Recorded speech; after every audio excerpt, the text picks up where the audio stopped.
തേടിയതല്ല ഞാനിനെ ക്രൂശിൽ സ്നേഹം നേടിയ പാപിയാമെന്നെ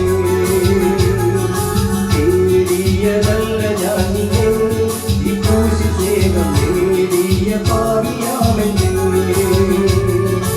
ഓടുന്നു രാത്രിയിലേക്ക് പാടുകൾ ഏറ്റു ഞാൻ ഓടുന്നു രാത്രിയിലേക്ക് പാടുകൾ ഏറ്റു ഞാൻ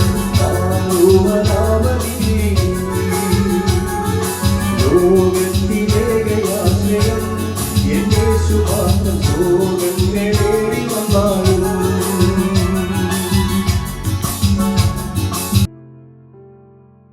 ദൈവനാമത്തിന് മഹത്വമുണ്ടാകട്ടെ.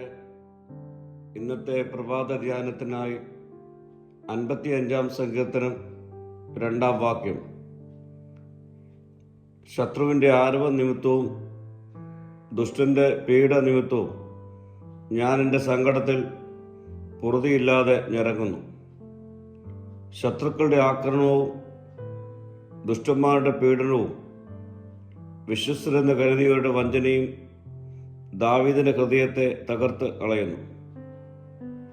ആന്തരിക വേദന അത്രമേൽ ശക്തമായിരുന്നു. ശത്രുവിൻ്റെ ആരവം വിശ്വാസിയെ ഭയപ്പെടുത്തുന്നു. ശത്രു ആയുധം കൊണ്ട് മാത്രമല്ല, വാക്കുകളിലൂടെയും ഭീഷണികളിലൂടെയും അപവാദങ്ങളിലൂടെയും ആക്രമിക്കുന്നു.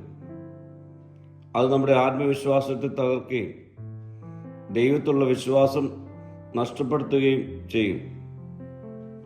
ഇന്നും പലരും വിമർശനങ്ങളാലും തെറ്റായ ആരോപണങ്ങളാലും മാനസികമായി തളരുന്നു. എന്നാൽ ദൈവം പറയുന്നു, ഭയപ്പെടേണ്ട, ഞാൻ നിന്നോട് കൂടെയുണ്ട്.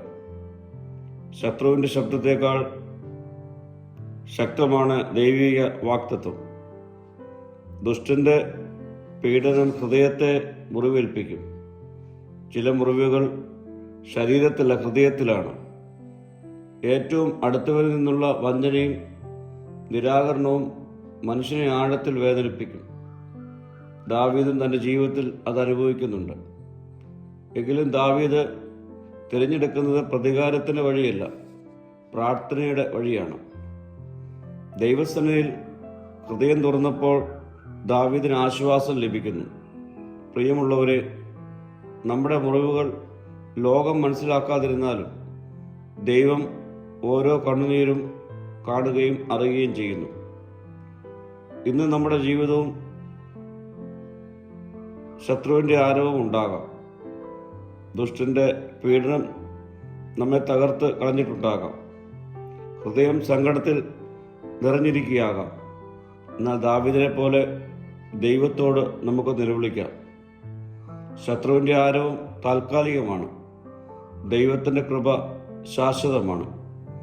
മനുഷ്യർ നമ്മെ ഉപേക്ഷിച്ചാലും ദൈവം ഒരിക്കലും നമ്മെ കൈവിടുകയില്ല. നമ്മുടെ കണ്ണുനീർ അവൻ വിലമതിക്കുന്നു. അതിനാൽ ശത്രുവിൻ്റെ ശബ്ദത്തേക്കാൾ ദൈവശബ്ദത്തിനായി കാത്തിരിക്കാം. സാഹചര്യങ്ങളെക്കാൾ ദൈവത്തിൻ്റെ വാഗ്ദാനങ്ങൾ വിശ്വസിക്കാം.